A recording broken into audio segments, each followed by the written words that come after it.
So hello everyone, welcome back to another video. তো শাকিব খানের তাণ্ডব সিনেমা, এই সিনেমার এখন শুটিং কোথায়? তো তোমাদেরকে কি বলেছিলাম, তোমরা অনেকে হয়তো ভাবে যে আপডেট ভুলভাল দেয়, এ দেয় ওই দেয়। তোমাদেরকে অলরেডি আমি আপডেট শেয়ার করেছিলাম যে শাকিব খানের তাণ্ডব সিনেমার শুটিং 3টে স্কেডিউলে কমপ্লিট হবে। এক হচ্ছে বাংলাদেশে, যেখানে 70% মতো সিনেমার শুটিং বাংলাদেশে হবে। তারপরে সিনেমাটা শিফট করবে হচ্ছে ব্যাংকক, থাইল্যান্ডে, এবং তারপরে ইন্ডিয়াতে, মুম্বাইতে কিছু পোর্শন শুট হওয়ার কথা ছিল। কিন্তু কারেন্ট সিচুয়েশন ওয়াইজ ইন্ডিয়াতে শুটিংটা হচ্ছে না, সেটা ক্যান্সেল হয়ে গেছে। এবং তার বিনিময় এই শুটিংটা পুরোপুরি আউটডোর শুট রাখা হচ্ছে। কোথায়? শ্রীলঙ্কাতে। আমি তোমাদেরকে আপডেট দিয়েছিলাম যে তাণ্ডব সিনেমার তরফ থেকে একটা মেকার্সরা ডিসিশন নিয়েছে যে সিনেমার যে বাকি পোর্শন গুলো, যেগুলো ইন্ডিয়াতে শুট হওয়ার কথা ছিল, মেন মেন কিছু কিছু দৃশ্য থাকতে পারে, সেই দৃশ্যগুলো অ্যাকচুয়ালি শুট করা হবে শ্রীলঙ্কাতে। তো অনেকে হয়তো এই জিনিসটাকে, আপডেটটাকে ফেক আপডেট ভেবেছিল, এরকম kind of. Actually fake update যেগুলো আমি তোমাদেরকে বলেছি, হানি সিং এর র‍্যাপ সং, এখনো পর্যন্ত কোনো কনফার্মেশন নেই।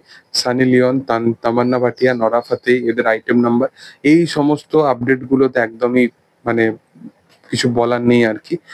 আর কিছু কিছু অভিনেতা অভিনেত্রী যেগুলো অবশ্যই সিনেমাতে মানে গুজব রটেছিল যে তারা আছে কি নেই এই সমস্ত বিষয় নিয়ে, তো সেগুলো এখনো সামনে আসেনি। বাট অভিনেত্রী যারা ছিল, অভিনেত্রী যাদের নাম উঠে এসেছিল, তাদের মধ্যে কনফার্মেশন হয়ে গেছে যে জয়া হাসান এবং সাবিলা নুরি আছে। এছাড়া আর অন্য কোনো অভিনেত্রী এই সিনেমাটার মধ্যে আপাতত নেই।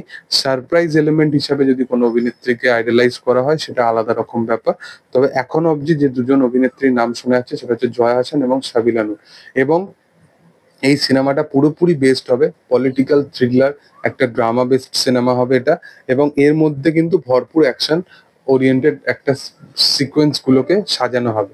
এছাড়াও সিনেমাটার এক একটা সিন, এক একটা সিকোয়েন্স, প্রত্যেকটা খুবই যত্ন নিয়ে বানানো হচ্ছে। বাংলাদেশে অনেক অ্যাকশন সিকোয়েন্স, যেমন ফ্যাক্টরি সিকোয়েন্সটা বা জেলের সিকোয়েন্সটা, সেই সিকোয়েন্স গুলোকে কিন্তু সব কিন্তু বাংলাদেশেই শুট করা হয়েছে। ব্যাংকক, থাইল্যান্ডে এখনো মানে শুট এখনো বাকি আছে। বাট তার আগেই এই টিম পুরোপুরি রওনা দিয়েছে শ্রীলঙ্কার জন্য। এবং শ্রীলঙ্কাতে এই সিনেমার কিন্তু অনেক দৃশ্য বা অনেক কিছু আছে যেগুলো কিন্তু মূলত শুট করা হবে।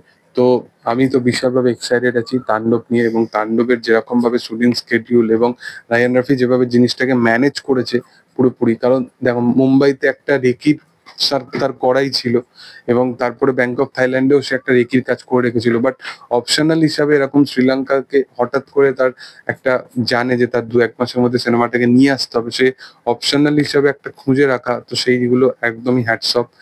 তো যাই হোক, তোমাদের কি বক্তব্য এই বিষয়টাকে নিয়ে, সেটা তোমরা অবশ্যই কমেন্টে জানাতে পারো। ভিডিও ভালো লাগলে অবশ্যই লাইক করো, শেয়ার করো, সাবস্ক্রাইব করো, এবং পাশে থাকা বেল আইকনটা প্রেস করে দিও। Thank you all, by.